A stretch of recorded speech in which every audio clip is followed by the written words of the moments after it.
सब लोग अच्छे होंगे, मैं भी अच्छी हूँ। तो मैं आपको आज ढोलक सिखाने जा रही हूँ। मैं आज आपको बताऊँगी कि बेस पर कितनी बार खुले बेस पर मारना है और कितनी बार बंद बेस पर मारना है। उसकी मैं आपको काउंटिंग सिखाऊंगी कितनी बार आपको बेस पर खुले बेस पर मैं आपको बताऊँगी अभी। ये देखिए 1 2 3। हमें खुले बेस पर 2 बार मारना है, बंद बेस पर 1 बार मारना है।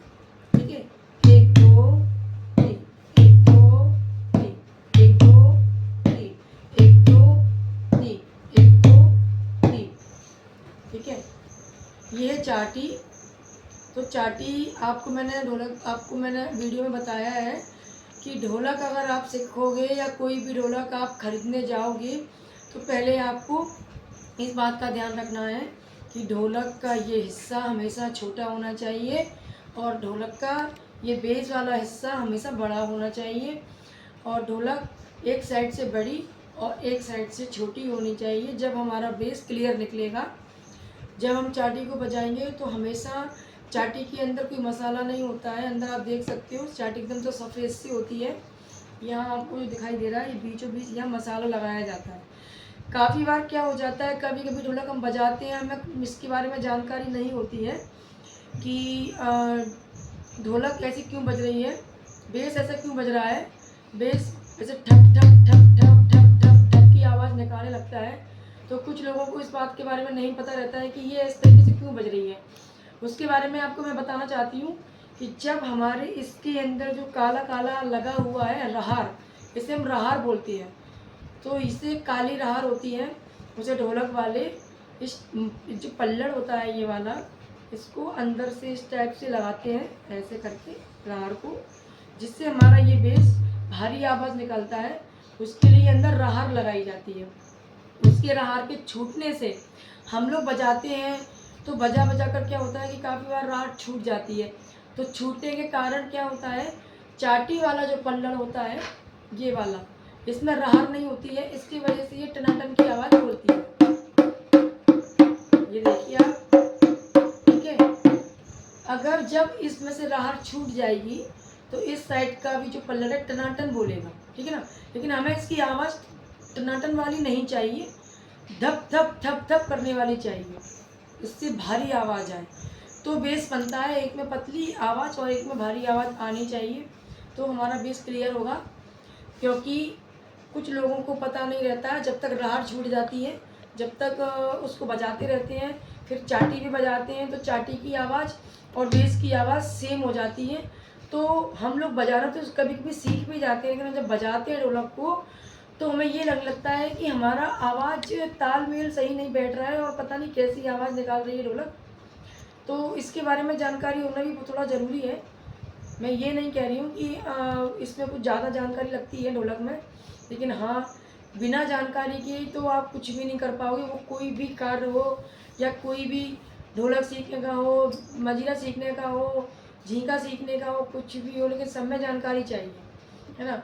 ऐसे तो कोई भी व्यक्ति बजा सकता है, फिर अगर कोई ना सिखाए तो ऐसा नहीं होता है। थोड़ा सा सीखना भी ज़रूरी होता है। और उसके बारे में जब हम किसी चीज़ को बजाते हैं, आपने देखा होगा कि जब मार्केट में ढोलक लेने जाते हैं, लेकिन जिस इंसान को ढोलक बजानी नहीं आती है ना, वो इंसान कैसी भी ढोलक ले आता है। उसको ये पता नहीं रहता है कि इस ढोलक में क्या कमी है, किस चीज़ में ये ढोलक अच्छी है, पर वो लेके उठाकर चला आता है। लेकिन हम लोग अक्सर ढोलक बजाने वाले को साथ में क्यों लेकर जाते हैं, हम लोग कहते हैं यार तुम बजा कर देखो ढोलक को, इसमें क्या दिक्कत है और क्या अच्छी है, कि परेशानी है भी कि नहीं, मतलब आप देखो ये ढोलक में। तो जो बजाने वाला होगा उसको तुरंत पता चल जाता है कि ढोलक अच्छी है या नहीं है।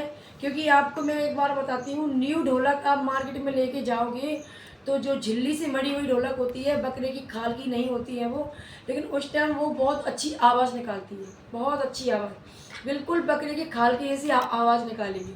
लेकिन बजाने वाले को पता रहता है कि ये बकरे की खाल की मड़ी हुई है या ये झिल्ली की मड़ी हुई है। हम झिल्ली की मड़ी हुई ढोलक को बजाते तो उस टाइम खूब अच्छे से टन टन टनाटन टनाटन टनाटन बोलती है, लेकिन कुछ दिनों बाद बजने के बाद में वो ढोलक किसी मतलब की नहीं रहती है, पूरी बेकार हो जाती है, झिल्ली फट जाती है, थोड़े से तेज़ हाथ रखने से ही आपकी झिल्ली फट जाएगी। तो इसलिए मैं तो यही कहती हूँ कि पहले मार्केट में से ढोलक खरीद कर लाएँ, उसको थोड़ा बहुत दिन बजाएँ, अगर वो फूट जाए तो उसको बकरे की खाल से ही मढ़वाएँ। जो आपके आसपास कहीं मोहल्ले में कोई मरता हो तो वो आप वहीं पर मढ़वाएँ जाकर। और उससे पहले आपको ये देखना है कि वो खाल की मरता भी है कि नहीं मरता है, क्योंकि आप झिल्ली की ना मढ़वाएँ। झिल्ली की मरने से आपके पैसे भी चले जाएंगे, ढोलक भी आपके ज़्यादा दिनों के लिए नहीं चलेगी। तो इसलिए आपको ये ध्यान रखना है कि आप यहाँ तक आप बकरे की खाल की मढ़वाएँ। उससे हमारी ढोलक के जो बेस होते हैं, जो चाटी होती है, जो बेस होता है, वो बहुत अच्छी आवाज़ निकालता है, जिससे हम जब ढोलक बजाते हैं तो बहुत अच्छी आवाज़ निकलती है।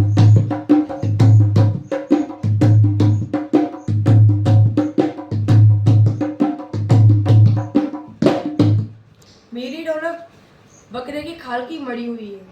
मैं जब ढोलक लेने गई थी अपने लिए तो मैंने सिर्फ ये घेरा लिया था। ये घेरे को मैंने अच्छे से देखा था, घेरे में कहीं भारापन तो नहीं है, क्योंकि अक्सर क्या है घेरे के अंदर जो ढोलक वाले होते हैं वो मिट्टी को लगा देते हैं, पीओपी को लगा देते हैं। उससे हमारी ढोलक बहुत भारी हो जाती है, उठाने में हमें काफ़ी भारी लगती है ढोलक। कुछ लोगों को जानकारी नहीं होती तो उनको ये लगता है कि ढोलक बहुत बेस्ट है, इसको लेकर चलो, लेकिन आप उस ढोलक को कभी लेना मत। जितना ये पल्लड़ हल्का हो वही लेना, क्योंकि भारी ढोलक हो जाएगी तो आपकी ढोलक ख़राब हो जाएगी।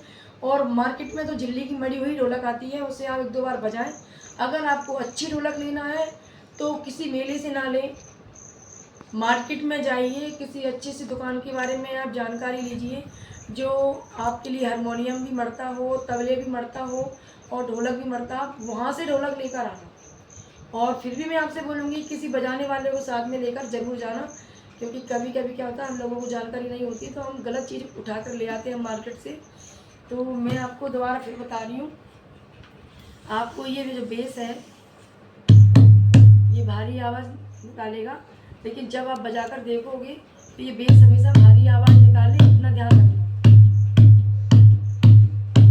खाल की मड़ी हुई ढोलक बहुत टाइट होती है और ये हाथ लगाने से पता चल जाता है कि बकरे की खाल की मड़ी हुई ढोलक है, वरना अगर झिल्ली की होगी थोड़ी पतली रहेगी। ये तो इतना जो मेरा मोटा आप दिखाई दे रहा है, ये थोड़ा पल्लड़ थोड़ा मोटा सा है, देखो ये बिल्कुल पतला आएगा, थोड़ा बिल्कुल पतला।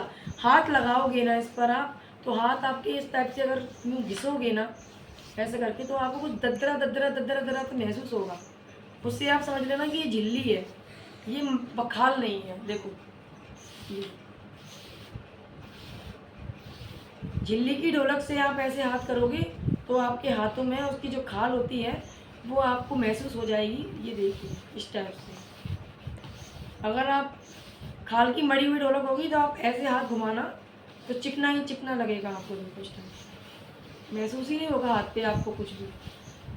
झिल्ली की मड़ी हुई ढोलक का खासकर यही पहचान होती है। आप हमेशा यही चीज़ देखना मार्केट में जाके, आप ऐसे हाथ जरूर घुमाना, बिल्कुल चिकनी होती है, बिल्कुल चिकनी खाल वाली। थोड़ी सी भी झिल्ली होगी, आपने हाथ ऐसे कर दिया तो आपको कुछ हाथों से महसूस होने लगेगा कि इस पर कुछ है। बारीक बारीक रेसे से निकले होते हैं उसके, और जो अपनी खाल जो कभी कभी फट जाती है, जो बाहर निकलती है, उस टाइप की उसके खाल की जो रेसे होते हैं वो निकलती हैं बाहर के साइड में। उससे हमें पता चल जाता है कि ये झिल्ली की मड़ी हुई ढोलक है, खाल की नहीं है। ये ज़रूर आप ध्यान रखें, ये जानकारी आपके लिए बहुत ज़्यादा ज़रूरी थी, मैंने इसलिए आपके लिए वीडियो बनाई है।